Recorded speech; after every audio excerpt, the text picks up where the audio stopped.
So this is my ZTE Maven 3 AT&T full review. So first I want to talk about aesthetics. So for a device that only cost you $30 on AT&T's website currently, I personally think that this is a beautiful device. The back of the phone, as you can see, has a slate-ish feel to it. So if I bring it a little closer to the camera, you can see it has a slate feel to it. I love the feel of this back. I wish they could incorporate it on a little more ZTE devices. I love this feel. It's like a sandstone backing that can actually be removed.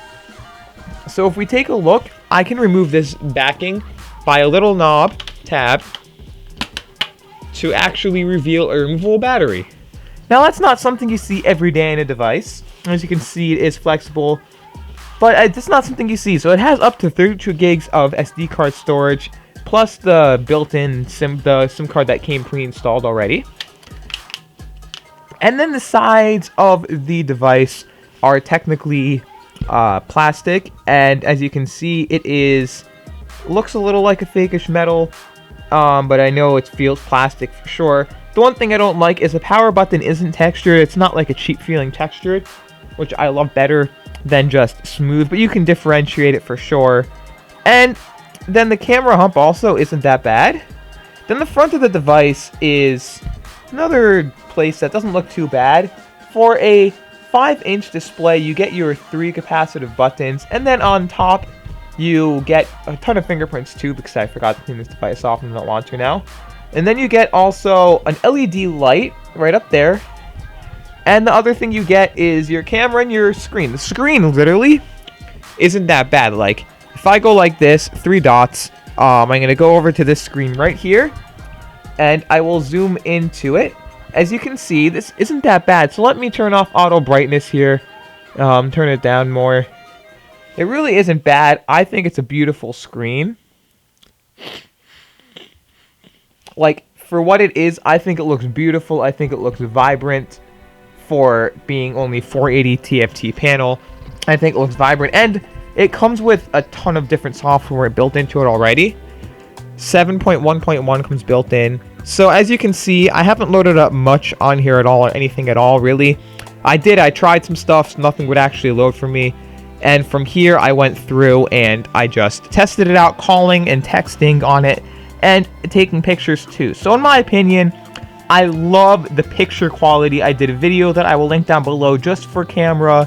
I think the video isn't the best, but the picture quality for this device blew me away. Like, I was surprised at how good the picture quality came out for this device. 5 megapixel rear camera, 720p video, and a 2 megapixel front camera with 720p video.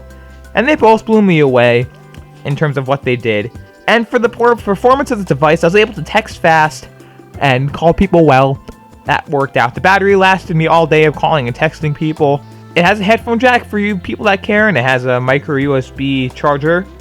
And what came in the box, I'll link the initial video down below, the unboxing video, where what happened was it came with just the micro USB and the brick. And for what it is, it's beautiful. I think it's nice. It feels nice in the hand. It's not too big, not too small. That's what she said. Personally, I'd like a bigger device, but it feels great. I think the back, if it were a little more sandstone-y and not just a little bit cheaper feeling, I think it would be a little better. But for what it is, it feels excellent. Now, everything on this device is great. If you want to spend $30, 1 gig of RAM, 8 gigs of storage, with like 4 gigabytes usable. Now, some people say it's bad, some people say whatever. I say if you're looking for a cheap device, maybe to get your kids, for only $30, you get them a device that can last them for a little bit. Maybe you just want to teach them the values of owning a phone, but you want it to be a smartphone so they can text their friends, maybe even do Snapchat if that's what they do. And you just want, if it loads on this phone, but you just want to show them, maybe you're also scared that they're going to break the phone. Or at least my mom did this. She did it where she bought me a cheaper smartphone. At the time, it was expensive, but I mean, I'm calling it cheaper now because technically it was cheaper than the cheap smartphones, the budget smartphones at that time. And now I buy my own phones for myself. So maybe you want to teach them values. Maybe they're earning up towards their first phone, but you want to actually just give them their first phone. Maybe they earned it something, whatever it is. I think this is the perfect phone for that. I'd recommend this phone to anybody looking. Please don't get mad. 1 gig of RAM, 8 gigs of storage with 4 gigabytes, approximately 4 gigabytes usable. Not bad at all. I think it's great for what it is, and a great starter phone for any kid out there. And in general, if you did like this video, please hit that red subscribe button and the bell icon. Also, hit the thumbs up button. Comment down below what your thoughts of the device are and whether you have it or not, and if you're going to give it to your kids or not, if that's who's watching it. And just as always, enjoy the rest of your day.